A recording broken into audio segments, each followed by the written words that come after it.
말씀의 제목은요, 마태복음 18장 28절부터 35절의 말씀을 통해서 이제 마지막입니다. 마지막으로 용서에 관한 말씀의 의미라는 제목으로 어제 이어서 계속 말씀을 전하겠습니다. 어떻게 보면은 이제 올 한 해가 이제 얼마 안 남았잖아요. 올 한 해를 이제 마감하는 시점에 있어서 이 인간관계, 이 다른 사람과의 관계에 있어서 하나님께서 잘 마무리하라고 이렇게 계속해서 이 용서에 관한, 사람과의 관계에 있어서 용서에 관한 말씀을 우리에게 주시는 것이 아닌가 하는 마음이 듭니다. 그래서 오늘 마지막 말씀인데 이 말씀 잘 들으시고요. 한 해를 마무리하면서 다른 사람과의 관계를 정말 주 안에서 잘 풀고 마무리 지을 수 있는 그러한 저와 여러분 될 수 있기를 간절히 바랍니다. 할렐루야. 예. 자, 오늘 본문에서 계속 보면 지금까지 우리가 보았는데 이 용서에 관해서 예수님과 베드로의 대화의 내용을 우리가 살펴보고 있잖아요. 쭉 보고 있는데 그러니까 우리가 봤던 내용들이 어떤 내용이었습니까? 먼저 이제 다른 사람들에 관해서 용서를 베드로는 7번을 제안하지 않습니까? 그 제안하는 내용과 또 베드로의 제안보다 더한 예수님의 7번씩 70번 용서하라는 그 충격적인 말씀, 그것뿐이겠습니까? 그 이어서 예수님이 비유로 말씀하시잖아요. 그 1만 달란트 빚진 자에 대한 이 비유의 내용을 쭉 말씀하셨던 그 내용을 우리는 지금까지 살펴보았는데, 그래서 우리는 이 내용을 통해서 용서에 관한 주님의 말씀에 담긴 의미를 우리는 지금까지 총 세 가지로 우리가 살펴보았습니다. 여러분 기억나시죠? 그래서 그 첫 번째가 어떤 내용이었습니까? 베드로가 7번 용서하리까라는 내용이었죠. 이는 곧 어떤 모습을 보여준다고 했습니까? 이 모습을 통해서 교만한 자기 기준의 신앙의 모습, 이런 모습을 보여주는데 그런 의미가 담겨 있다라고 말씀을 드렸죠. 그리고 두 번째는 뭐였죠? 우리 예수님께서 7번씩 70번을 용서하라라고 말씀하시는 이 내용. 이 내용은 곧 뭘 말씀하시는 겁니까? 바로 무한대 용서의 사랑, 무한대로 상대방을 용서하라라는 그런 의미의 말씀이라고 말씀을 드렸어요. 자, 그리고 어저께 세 번째였습니다. 세 번째 어떤 내용이었죠? 그 임금 앞에 1만 달란트 빚진 자 하나를 데려왔다라는 내용이었잖아요. 그 말씀 우리가 보았는데, 그러니까 여기서 임금은 누구를 말하는 겁니까? 바로 재림하실 예수님을 말씀하시는 거고, 1만 달란트 빚, 그 빚은 곧 예수님으로 인해서 우리가 구원의 빚이라는 것을 우리가 어저께 살펴보았습니다. 그리고 이제 결론적으로 말해서 그 임금 앞에 1만 달란트 받은 자 하나를 데려왔다라는 것은 다시 말해서 우리가 구원받은 성도로서 정말 갚을 수 없는 엄청난 주님의 은혜, 구원의 빚, 우리가 그 구원의 빚을 예수님 앞에서 졌다라는 것을 말씀한다. 이렇게 어제 전하였습니다. 그러니까 내가 지불해야 될 이 죄에 대한 죄값, 이 죄값을 누가 대신해서 지불했습니까? 바로 예수님께서 십자가상에서 죽으심으로 나의 죄값을 지불하셨죠. 그 결과가 뭐였습니까? 바로 심판에서 구원으로, 사망에서 생명으로, 어둠에서 빛으로 우리가 나아가게 되었다는 거죠. 이건 엄청난 하나님의 은혜입니다. 주님을 통해서 우리가 이런 엄청난 은혜를 받았어요. 여러분 믿으시면 아멘 하시길 바랍니다. 참으로 이제 어제 드린 말씀을 통해서 그러니까 우리는 이 은혜는 정말로 우리가 갚아야 갚을 수 없는 구원의 빛이라는 거예요. 엄청난 하나님의 은혜입니다. 예수님의 은혜이죠. 자, 그렇다면 우리는 이런 엄청난 은혜를 받은 자로서 그럼 어떻게 살아가야 되느냐라는 거예요. 그래서 어저께 말씀을 드렸죠. 우리가 이런 구원의 빛을 가진 자로서 엄청난 하나님의 은혜를 받은 자로서 가까이는 누구요? 내 가족들, 멀게는 내 이웃들에게 이러한 내가 구원의 빛을 진 자로서 그들의 허물과 그들의 잘못이 보인다 할지라도 우리는 구원의 빛진 자로서 그 마음을 가지고 다른 사람을 품고 진심으로 용서하며 살아야 된다라고 어제 말씀을 드렸습니다. 그래서 우리는 지금까지 총 3가지를 우리가 살펴보았고요. 이제 마지막입니다. 마지막 4번째입니다. 용서에 관한 말씀의 의미 4번째, 과연 어떤 말씀이냐? 자, 4번째입니다. 4번째는 뭐냐? 바로 100데나리온의 빚진 동료를 옥에 가두었다라는 거예요. 지금 예수님께서는 1만 달란트 빚진 자에 대한 비유를 말씀하시면서 마지막으로 이 1만 달란트 빚진 자가 자신의 100데나리온 빚진 자 동료를 감옥에 가두었다라는 말씀을 하고 있는 겁니다. 자, 28절과 30절을 한번 보십시오. 28절에 보면 그 종이 나가서 자기에게 100데나리온 빚진 동료 한 사람을 만나라고 돼 있잖아요. 자, 그러면서 마지막 30절에 보니까 우리 함께 받겠습니다. 시작. 허락하지 아니하고 이에 가서 그가 빚을 갚도록 옥에 가두거늘 이라고 말씀합니다. 참으로 이 1만 달란트 빚진 자가 자기에게 100데나리온 빚진 자를 만났는데 결과적으로 어떻게 행동을 보입니까? 그를 그냥 감옥에 가둬버렸다는 거예요. 여러분, 그가 감옥에 가둬버렸다는 것은 뭘 말하는 겁니까? 결국 예수님으로부터 구원의 빛, 그러니까 다시 말해 엄청난 하나님의 은혜를 받은 자가 형제의 사소한 잘못 하나를 용서하지 못하는 이 완악한 모습을 보이고 있다는 것을 말씀해 주고 있는 거예요. 우리는 예수님으로부터 아까 말씀드렸다시피 우리의 죄값을 대신해서 예수님께서 지불하셨고, 그래서 결국 우리는 심판이 아닌 구원으로 인도함을 받은 거예요. 엄청난 하나님의 은혜죠. 예수님의 은혜죠. 그런 은혜를 받은 내가 사소하게 잘못한 이 형제의 실수와 잘못, 부족함을 보고 내가 용서하지 못한 채 완악한 죄를 지었다라는 것을 말씀해 줍니다. 여기 본문에 보면 참으로 주인에게 정말 구살생으로 1만 달란트, 엄청난 돈이잖아요. 어제 우리가 계산해 봤지 않습니까? 그 돈을 탕감받았는데 그 탕감받은 이 사람이 그 탕감받고 나오자마자 자신에게 100데나리온의 빚을 진 사람을 만나자 어떻게 합니까?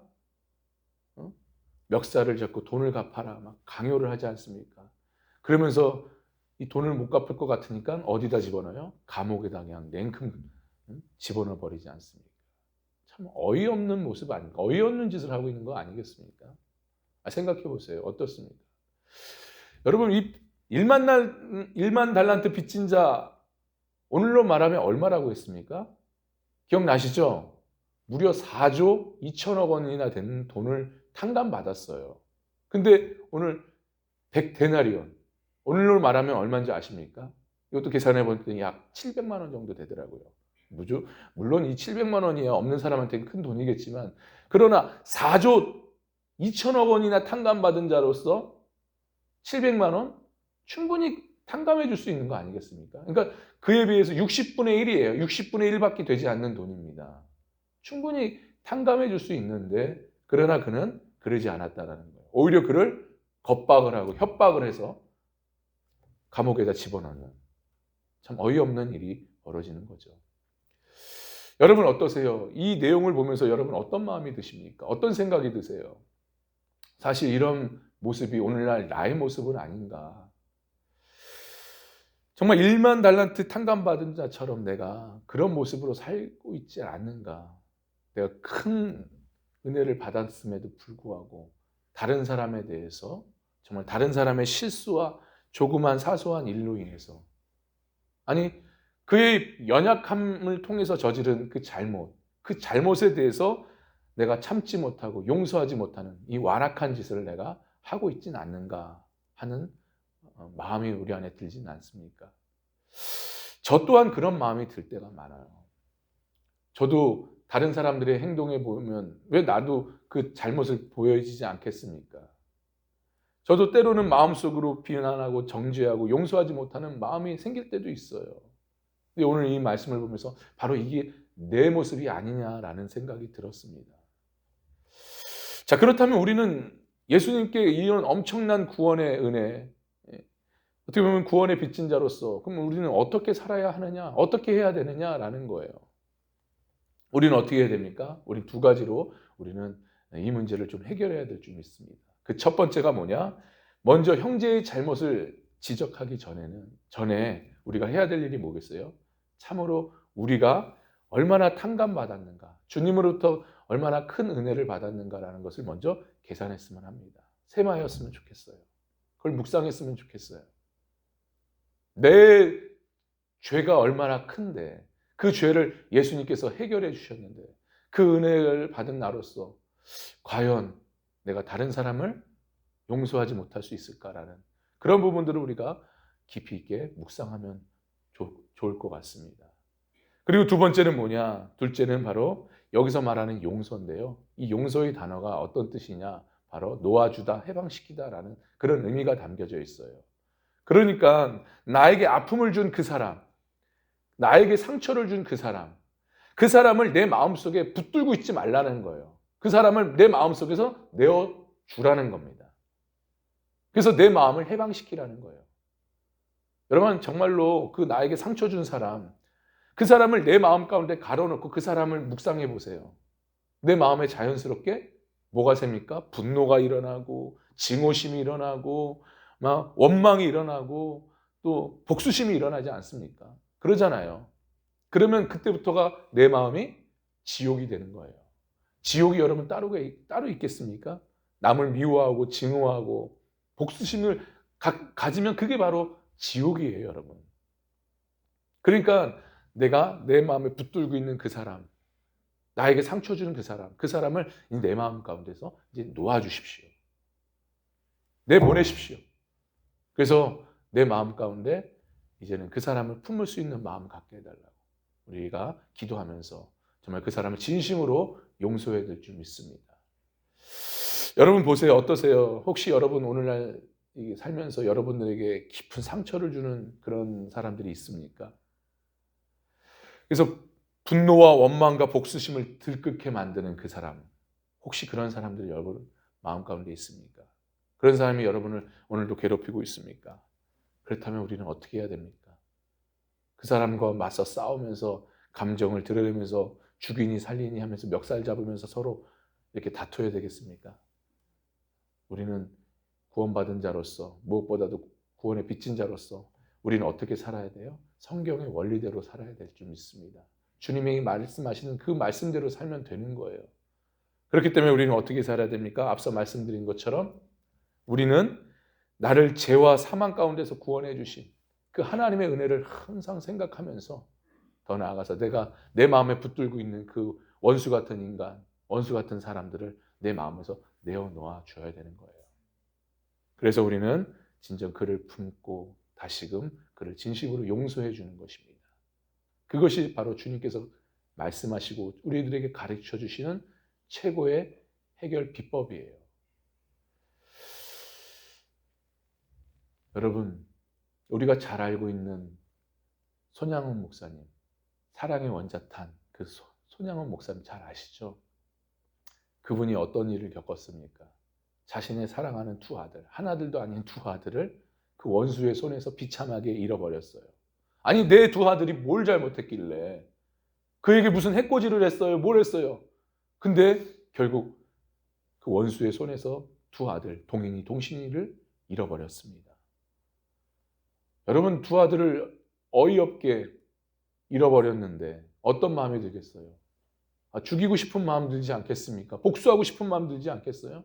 근데 이 손양원 목사님은 그러지 않았다는 거예요. 용서했다는 거예요. 그럼 어떻게 그를 용서할 수 있었을까? 이게 솔직히 사람의 힘으로 되는 일일까요? 되지 않아요, 이거는 솔직히. 인간적으로 내가 결단하고 의지한다고 될 일이 문제가 아닙니다. 손양원 목사님 솔직히 그의 일대기를 들어보면은요, 매일같이 밤마다 피눈물을 흘렸다는 거예요. 주님 용서하라고 말씀을 보면 용서해라 용서하라 하는데 이게 도무지 와닿지가 않는 거죠. 내 사랑하는 아들 두 아들을 어이없이 잃어버렸는데 눈물로 피눈물, 그것도 눈물이 아니라 피눈물을 흘리면서 기도했습니다. 매일 밤같이 하나님 안 돼요. 나는 도저히 할 수가 없어요. 도저히 할 수 없어요.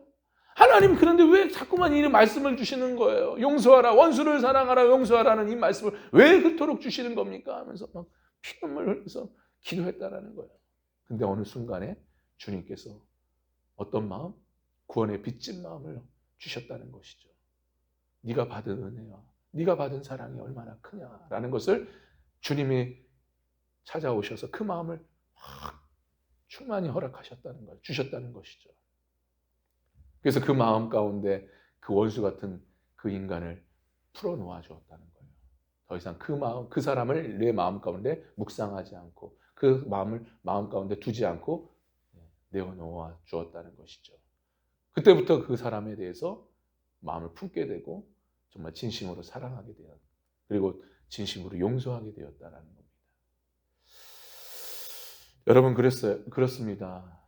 우리가 정말 다른 사람을 우리 힘으로 용서는 못합니다. 그래서 우리는 날마다 주님 앞에 나와서 그 나에게 상처 준 그 사람을 위해서 기도를 해야 돼요.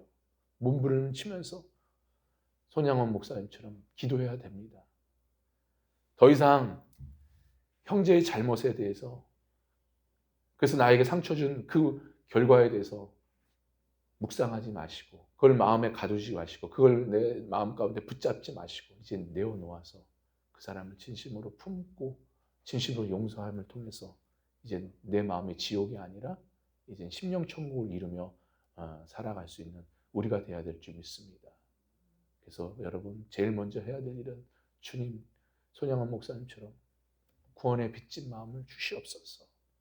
하나님 나에게 베푸신 하나님의 사랑을 더 깊이 깨닫게 해 주시옵소서. 그래서 내 마음 가운데 응어려진 그 사람을 이제는 상처 준 그 사람을 내어놓게 해 주시옵소서. 그래서 주님의 사랑으로 품고 정말 진심으로 용서할 수 있는 내가 되게 해달라고 여러분 꼭 기도할 수 있기를 간절히 바랍니다. 오늘 이 기도의 자리가 바로 그런 기도의 자리가 될 수 있기를 간절히 바랍니다. 그래서 오늘부터 심령 천국을 이루면서 살아가는 참된 천국 백성의 길을 걸어가는 저와 여러분 될 수 있기를 주님의 이름으로 간절히 축원합니다. 축원합니다. 기도합니다.